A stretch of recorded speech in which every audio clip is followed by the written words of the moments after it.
धनक पे इस वक्त हमारे साथ मौजूद हैं द लेजेंड ऑफ मौलाजट की रज्जो। कैसी हैं साइमा आप?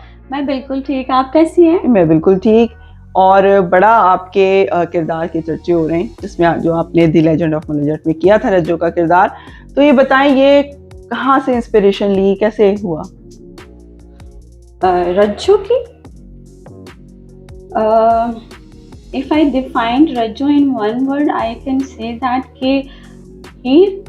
क्योंकि देखें, साहिबा को तो उनका बॉयफ्रेंड मिल जाता है, लेकिन हीर की शादी होने से पहले वो मर जाते हैं आई गेस।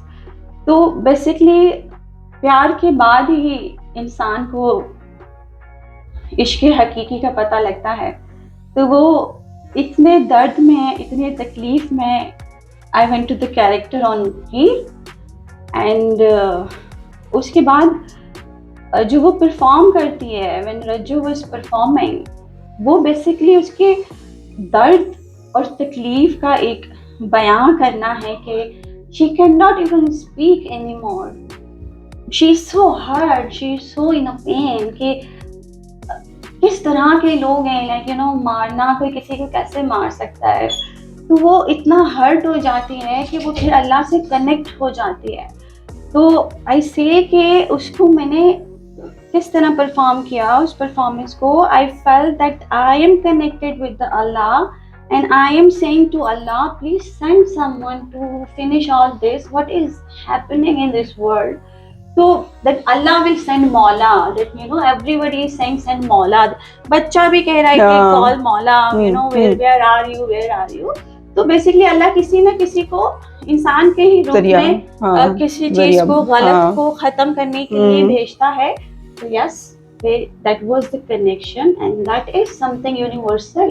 लोग मुझसे पूछते हैं कि मैंने कैसे किया है, लोग पीपल आर आस्किंग, तो मैं उनका ये जवाब दूंगी कि I was not in this world, trust me, I was connected with Allah and I was just doing, I was just trying to give some peace to the world through my art, because I feel that Allah ने मुझे ये art दिया है, एक तोहफा है उनकी तरफ से। और बीइंग एन आर्टिस्ट हमारी जिम्मेदारी है कि हम लोगों को पीस दें, सुकून दें। हमारा art mean is basically peace, ठीक है ना। तो I try to give peace to the world and may be you guys are feeling that peace, the connection with Allah, that people are saying कि we are still in a shock. We are going to watch Rajjo and that performance, we are still in shock. Saima, इस film में एक ही dance है जो कि आपने किया है, उस डांस को रक्स बिस्मिल कहा जा रहा है, यानी कि लास्ट डांस। तो उसकी इंस्पिरेशन आपने कहाँ से ली? Okay, as you know that मैं एक बलोच फैमिली से ताल्लुक़ रखती हूँ और I am a very spiritual being basically. तो Sufi thing is in my soul. It's not only about that I am Baloch, it's about that I always wanted to be a good human being, because being an artist we need to kill our ego first, है ना। हम ज़मीन पे भी बैठ जाते हैं, हम कहीं भी बैठ जाते हैं। तो वो जो सूफी आप लोगों को एक चीज़ नेचुरल फील हो रही है, वो है ही नेचुरल। वो एक अंदर की मेरी फील है जो मैंने बाहर की है, because I feel that every human being is connected with the Allah, ठीक है। तो वो कनेक्शन मैं रियलिटी में क्यों लेकर आई, इनकी मूवी के लिए लेकर आई, इनकी फिल्म के लिए लेकर आई, कि I wanted to give something universal to my country. तो मेरे पास बहुत थोड़ा टाइम था, स्क्रीन टाइम मेरा बहुत कम था फिल्म में। तो उससे पहले तो मैंने रिफ्यूज कर दिया था ये कैरेक्टर, बिकॉज मैं जब काम करूंगी तो मैं अपनी रूह से काम करूंगी, और रूह को हिलाना, रूह को डिस्टर्ब करना, एक चीज से कनेक्शन करना और वो चीज जमीन पे लेकर आना वाज नॉट इजी। तो दैट इज समथिंग सूफियाना, you can say there, you can say आप ये कह सकते हैं कि तेरे इश्क नचाया करके थैया थैया। आपने अब अभी कहा कि आप तो ये रोल रिफ्यूज कर रही थी, लेकिन हमने तो सुना है कि बड़े जो है ऑडिशंस के बाद आपको सिलेक्ट किया गया था कि नहीं, आप ही ये रोल कर सकती हैं। जी बिल्कुल, ये सच है। आर्टिस्ट हूँ लेकिन मैंने अल्लाह को हाजिर और नाजिर रख के जाके अपनी परफॉर्मेंस की, और मैं अपने आर्ट पे भरोसा कर रही हूँ कि लोगों को मेरा काम पसंद आएगा, और मेरा जायज़ हक जो मुझे अभी तक नहीं मिला, 12 साल में इस इंडस्ट्री में, वो अब मुझे मिलेगा, क्योंकि मैंने अपने मुल्क को अपने दिलो जान से काम करके एक यूनिवर्सल चीज़ दी है। मैं अल्लाह का शुक्र अदा करती हूँ इस चीज़ के लिए। I am very blessed, I feel so grateful for that people are liking my work, क्योंकि वो कहते हैं आपकी मेहनत कभी ज़ाया नहीं जाती। मैं बस सबसे ये कहूँगी कि दुआ कीजिए आप मेरे लिए कि it's not about me only, it's about human being, कि इंसान का हक तो वैसे ही दुनिया में खाया जाता है, मेरा 12 साल से खाया जा रहा है। तो बस मैं इतना रिक्वेस्ट करूंगी लोगों से कि जिसको मेरा काम पसंद आ रहा है मुझे प्लीज बताइए कि मेरा काम कैसा है, because I have done it from my heart. अच्छा साइमा, हमने ये भी सुना है कि 80 लोगों का ऑडिशन हुआ था या उससे ज़्यादा, उसमें से आपको सिलेक्ट किया गया इस किरदार के लिए, इस पर क्या फीलिंग थी? I was so happy that time. खुश तो मैं हुई थी, लेकिन उसके बाद मुझे पता लगा कि रज्जू का स्क्रीन टाइम ज़्यादा नहीं है, बहुत कम है। तो बहुत हर्ट हुई मैं ये सुन के। लेकिन फिर ये था कि उनको लड़की कोई नहीं मिल रही थी, दे वांटेड समथिंग डिफरेंट। तो फिर एज ह्यूमन बीइंग मैंने सोचा कि अब एक आर्टिस्ट भी हूँ तो इंसान को इतना ईगो नहीं दिखाना चाहिए, but for me this is not about ego, for me this is about character, about script. तो फिर आई टुक it as challenge. I had to go and I went there and I gave my 100%. I tried to do justice. I tried to, मैं रज्जू के साथ justice करना चाहती थी और मैंने अपनी पूरी कोशिश की है कि मैं उस कैरेक्टर के साथ जस्टिस करूं। और अब मैं ये चाहती हूँ कि लोग मेरे कैरेक्टर के साथ जस्टिस करें और वो मुझे एक ट्रू वो करेंगे, बिल्कुल हो रहा है। हाँ, एक होता है ना कि अच्छा आपको नहीं लगा कि किरदार आपका स्क्रीन टाइम कम था लेकिन बड़ा क्रूशियल है आपका रोल फिल्म में, तो ये तो बड़ी एक, आपको नहीं लगा कि you are the third lady in the film जो प्रोमिनेंट है, तो उसमें आपको नहीं लगा कि इतना स्क्रीन टाइम शॉर्ट है लेकिन कंटेंट बड़ा है किरदार आपका?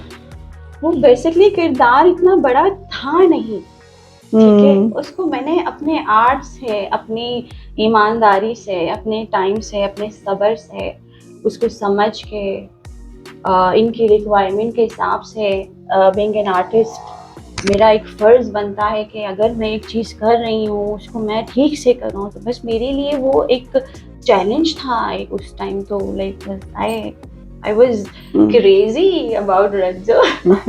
अच्छा देखिए, अब आपने इस फिल्म में आपको एक लाइमलाइट में लेकर आ गई है, ठीक है ना, तो अब आपको क्या इन फ्यूचर क्या देख रही हैं आप? इन फ्यूचर मैं ये देखती हूँ, मैं हमेशा से यही देखती थी कि अब you know being an artist this is not something for me to be famous.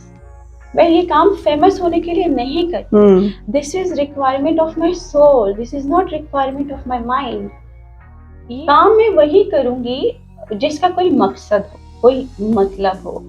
Being an artist, being an Sufi person, जो आर्ट एक तोहफा, एक गिफ्ट है मेरे पास, जैसा कि मैंने आपको पहले कहा कि वो एक सुकून है, एक पीस है जो मुझे लोगों को देना है। तो मैं अपनी तरफ से ये कोशिश कर रही हूँ कि I should create something bye my own, और मैंने वो शुरू कर दिया है क्रिएट करना।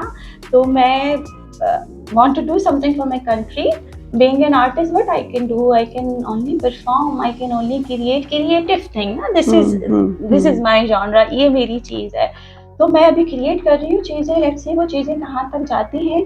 I'll try my best to sell it out on the Netflix इंशाल्लाह, क्योंकि एक वो ऐसा प्लेटफॉर्म है जिसमें मेरा मुल्क देख जाएगा, यू नो, बच्चे बच्चे के हाथ में है नेटफ्लिक्स, एवरीबॉडी इज वाचिंग। तो दिस इज समथिंग डिफरेंट। मकसद के बगैर, उसके अंदर कोई पॉजिटिव मैसेज नहीं है उस चीज़ में, वो काम मैं नहीं करूँगी। आई वॉन्ट समथिंग कि मेरा जो फ़र्ज़ है वो मैं अच्छे से निभाऊँ इस दुनिया में। तो उसके लिए मुझे कुछ पीसफुल करना पड़ेगा। अगर मैं पीसफुल नहीं भी कर रही हूँ लेकिन उसके पीछे कोई मकसद ज़रूर होगा कि इस दुनिया के लिए, इस ह्यूमैनिटी के लिए, like I want to do something for humanity ना। Being an artist I create something like this, तो like people should be human in this world. अच्छा साइमा, आखिर में ये बताइए कि आप हैं बलूच, साइमा बलूच, ठीक है ना, तो कैरेक्टर के लिए थोड़े से डायलॉग सही लेकिन पंजाबी में थे, तो वो पंजाबी सीखी है किस तरह से बोले, कितनी मेहनत की? काफी मेहनत करनी पड़ी मुझे, तो समझ ही नहीं थी पंजाबी। पहले ना जब मुझे कोई कैरेक्टर मिलता है मैं परेशान हो जाती हूँ, क्योंकि तो मुझे एक जिम्मेदारी की तरह एक चीज आपने करनी है। मैंने कहा पंजाबी तो कभी जिंदगी में नहीं बोली, जोक मारे पंजाबी में लेकिन कभी कहने की कभी जरूरत ही नहीं पड़ी ना। एंड आई लव पंजाबी, मुझे पंजाबी जबान पता नहीं क्यों पसंद है, उसकी शायरी, पंजाबी के गाने, आई लव पंजाबी।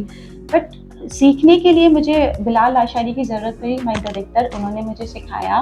और मेरे घर में एक मेड थी जो पंजाबी थी, मैंने उनके पीछे पड़ गई, मुझे पंजाबी सिखाओ, मुझे पंजाबी सिखाओ। चलो बाजी आपको क्या हो गया है तो मैं पूरा दिन उसको बिठा के इसके एक्सेंट को गौर करने की कोशिश करती थी, कि मैं तो मतलब पकड़ने की कोशिश करती थी। जी, मैंने अपने घर की मासी से पंजाबी सीखी। चलिए गुड। अच्छा, तो अब मजीद पंजाबी में काम करना है या बस हो गया बहुत ये करना है, और आगे पंजाबी फिल्मों में काम, पंजाबी ड्रामों में, पंजाबी चीज़ों में? बिल्कुल, क्यों नहीं। देखिए, अगर मुझे स्क्रिप्ट पसंद आता है और अच्छी चीज़ हो, क्यों नहीं पंजाबी में सीखूंगी, और सीखूंगी उसको अच्छा करने की कोशिश करूंगी। मुझे जितना टाइम लगेगा सीखने के लिए, आई टेक टाइम। कोई भी ज़बान में हो, कोई भी कैरेक्टर हो, बट कैरेक्टर मैटर्स। अगर वो कैरेक्टर मुझे अच्छा लग रहा है, मेरे दिल को छू रहा है, मेरी सोल से वो चीज़ निकल रही है, तो मैं करूँगी। अदरवाइज तो ना मैं अपना टाइम ज़ाया करूँगी। अच्छा, तो किस तरह का किरदार अदा करना चाहती हैं? कोई है जहन में कि ये करना है ये वाला कैरेक्टर? मुझे ना डिफरेंट कैरेक्टर करने हैं। मैं कहती हूँ जब मैं कैरेक्टर करूँ तो मैं बिल्कुल भी मैं नहीं लगूँ, और मुझे ये होता है कि मैं दोबारा एक कैरेक्टर को रिपीट नहीं करूँ जिंदगी में। तो बस I want to do different character, और ऐसा कैरेक्टर जो अलग हो, कोई मिलता जुलता कैरेक्टर ना हो, ऐसी कोई चीज़ हो जो मैंने खुद क्रिएट की हो, अपनी क्रिएशन हो। तो yes, I can not explain, but जैसे Rajju was different, Rajju is very different thing. बिल्कुल। उससे पहले आई डिड बेताबियां, वो दोनों अलग एक चीज थी। तो अभी मैं इन सब चीजों से हट के ही कोई चीज करूंगी। एज आई सेड कि मैं अपने रूह के लिए काम करती हूँ, तो जब तक कोई चीज मेरे रूह को नहीं छुएगी, I am not gonna say yes. ठीक है, तो हमारी बहुत सारी अच्छी उम्मीदें साइमा के साथ हैं कि आगे भी ये बेहतर से बेहतर काम करती रहें। शुक्रिया Saima. Thank you so much.